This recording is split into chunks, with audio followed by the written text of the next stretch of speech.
కల్తీ మద్యంపై వైసీపీ రాద్ధాంతం చేస్తోంది. కాణిపాకం గుడిలో ప్రమాణం చేద్దాం, జగన్ కు మంత్రి రామ్ ప్రసాద్ రెడ్డి సవాల్. నకిలీ లిక్కర్ తో అడ్డంగా దోచుకున్నారు, ఆధారాలతో దొరికినా బుకాయిస్తున్నారు. లిక్కర్ కేసు సిబిఐతో విచారణ జరిపించాలన్న రోజా.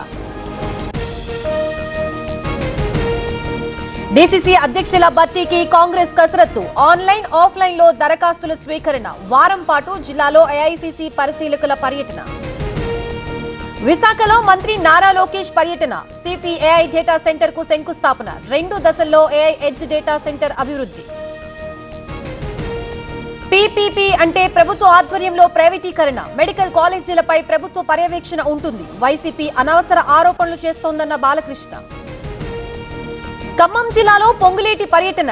2 కళ్లల అభివృద్ధి సంక్షేమం అమలు. విడతల వారీగా ఇళ్లు మంజూరు చేస్తామన్న మంత్రి.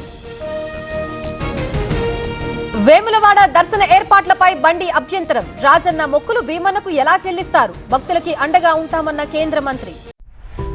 ఓఎస్ఎస్ ఫర్టిలిటీతో మీ పేరెంట్హుడ్ ప్రయాణాన్ని ప్రారంభించండి. In the good hands of science. ఇవాళ జూబ్లీహిల్స్ బైపోల్ కు అభ్యర్థి ప్రకటన. సాయంత్రం బీజేపీ కేంద్ర ఎన్నికల కమిటీ భేటీ. హాజరు కానున్న ప్రధాని మోదీ, నడ్డా, అమిత్ షా. తిరుపతిలో పోలీసుల డ్రోన్ నిఘా. రాజన్న పార్క్ సమీపంలో తనిఖీలు. డ్రగ్స్ వాడుతున్న 2 యువకులు అరెస్ట్.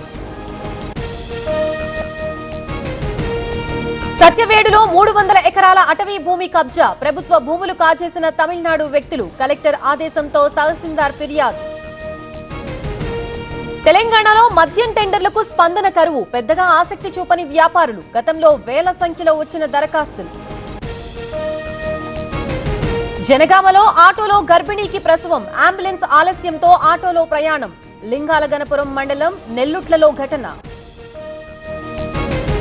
యాదగిరిగుట్టకు పోటెత్తిన భక్తులు. స్వామి దర్శనానికి 3 గంటల సమయం. క్యూ లైన్ లో వేచి ఉన్న భక్తులు.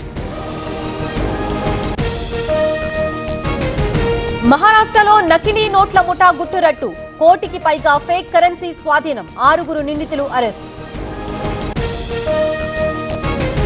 బెంగాల్లో రేప్ కేసులో 3 అరెస్ట్. మరో 2 నిందితుల కోసం గాలింపు. ఆసుపత్రిలో బాధితురాలికి కొనసాగుతున్న చికిత్స.